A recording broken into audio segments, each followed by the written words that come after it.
ইরানের হুঁশিয়ারির মুখে ট্রাম্পের বৈঠক শেষ, হোয়াইট হাউসে মেলেনি চূড়ান্ত সিদ্ধান্ত।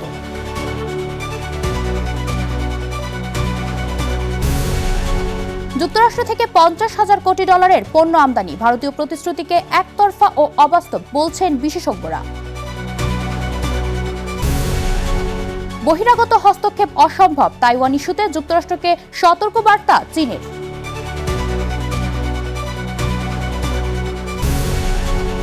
এবং ফ্লোরিডায় পরীক্ষার সময় ব্লু অরিজিনের নিউ গ্লেন রকেট বিস্ফোরণ, ঝুঁকিতে নাসার চন্দ্রাভিযান আর্টেমিস প্রকল্প।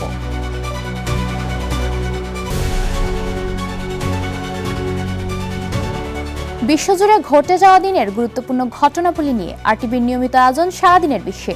আপনাদের সঙ্গে আছি আমি জেরিন অপি। যুক্তরাষ্ট্র ও ইরানের মধ্যকার যুদ্ধ বন্ধে খসড়া চুক্তি নিয়ে হোয়াইট হাউসে গুরুত্বপূর্ণ বৈঠক শেষ করেছেন মার্কিন প্রেসিডেন্ট ডোনাল্ড ট্রাম্প। তবে বৈঠক শেষ হলেও আসেনি চূড়ান্ত কোনো সিদ্ধান্ত। ওয়াশিংটনের কড়া শর্তের মুখে হরমুজ প্রণালী নিয়ে চরম হুঁশিয়ারি দিয়েছেন ইরান। বিস্তারিত আজহার স্বপ্নিলের প্রতিবেদনে। ইরানের উপর মার্কিন শর্ত চাপিয়ে যুদ্ধবন্ধের খসড়া চুক্তি নিয়ে হোয়াইট হাউসের সিচুয়েশন রুমে বসেছিলেন ডোনাল্ড ট্রাম্প। দীর্ঘ 2 ঘন্টার এই বৈঠকে ট্রাম্প সাফ জানিয়েছেন, ওয়াশিংটনের রেড লাইন একটাই, ইরান কখনোই পরমাণু অস্ত্র বা বোমা তৈরি করতে পারবে না। তবে মার্কিন এই একতরফা চাপের মুখে তেহরানও নিজেদের অবস্থানে অনড়। ইরানের পররাষ্ট্র মন্ত্রণালয় স্পষ্ট করেছে, আলোচনা হলেও কোনো সমঝোতা চুক্তি এখনো চূড়ান্ত হয়নি। কৌশলগতভাবে গুরুত্বপূর্ণ হরমুজ প্রণালীর নিয়ন্ত্রণ কেবল তাদের হাতেই থাকবে বলে সাফ জানিয়ে দিয়েছে ইরান। এই টানাপোড়েন আর কূটনৈতিক জটিলতার মধ্যেই ওয়াশিংটনে মার্কিন পররাষ্ট্রমন্ত্রী মার্ক রুবিওর সঙ্গে জরুরি বৈঠকে বসেছেন পাকিস্তানের পররাষ্ট্রমন্ত্রী ইসাক দার। ইরান ও আমেরিকার মধ্যকার এই যুদ্ধ বন্ধে প্রধান মধ্যস্থতাকারী হিসেবে পর্দার আড়ালে বড় ভূমিকা রাখছে পাকিস্তান।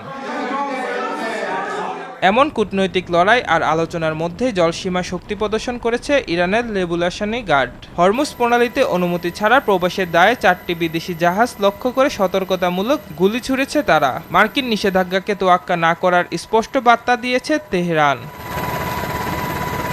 এদিকে উদ্ভূত পরিস্থিতির মধ্যেই সিঙ্গাপুরের নিরাপত্তা সংলাপে মার্কিন প্রতিরক্ষা মন্ত্রী পিটার হেগসেথ কড়া হুঁশিয়ারি দিয়েছেন। তিনি স্পষ্ট করেন, বৈশ্বিক মনোযোগ যেখানেই থাকুক, ইরান যেন কোনোভাবেই পরমাণু অস্ত্র না পায় তা নিশ্চিত করতে বদ্ধপরিকর ওয়াশিংটন।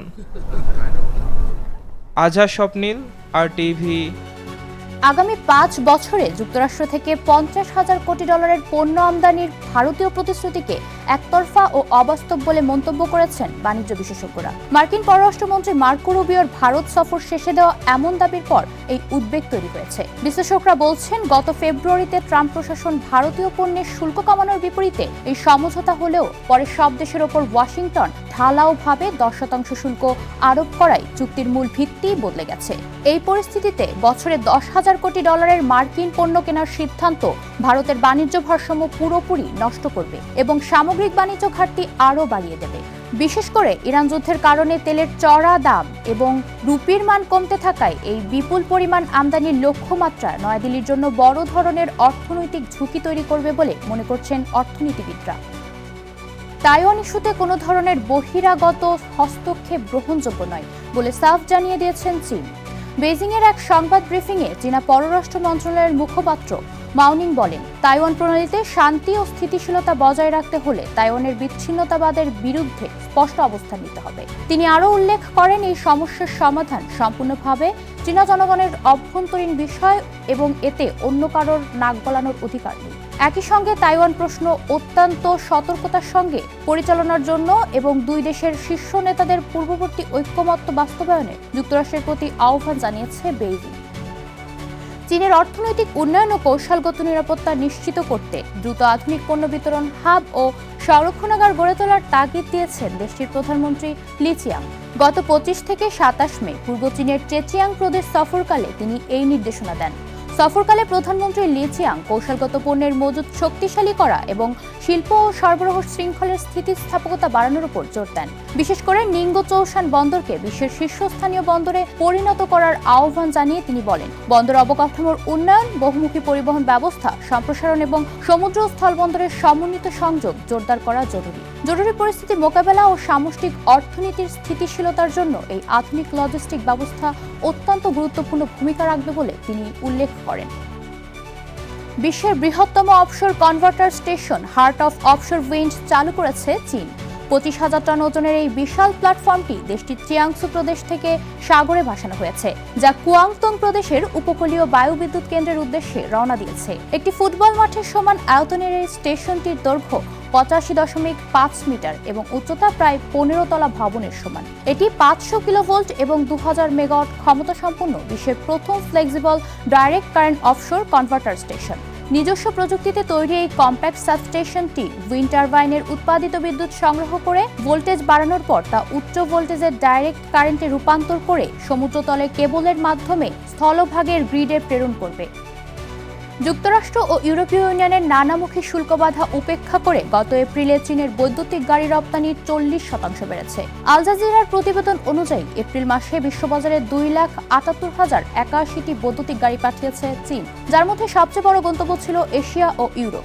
বাজার বিশ্লেষকরা বলছেন, মধ্যপ্রাচ্যের চলমান যুদ্ধ পরিস্থিতির জেরে বিশ্ববাজারে জ্বালানি তেলের দাম বাড়তে থাকায় বিশ্বজুড়ে বৈদ্যুতিক গাড়ির চাহিদা ব্যাপক হারে বাড়ছে। বিশেষ করে ব্রাজিলের চীনা ইভির চাহিদা বেড়েছে 221%।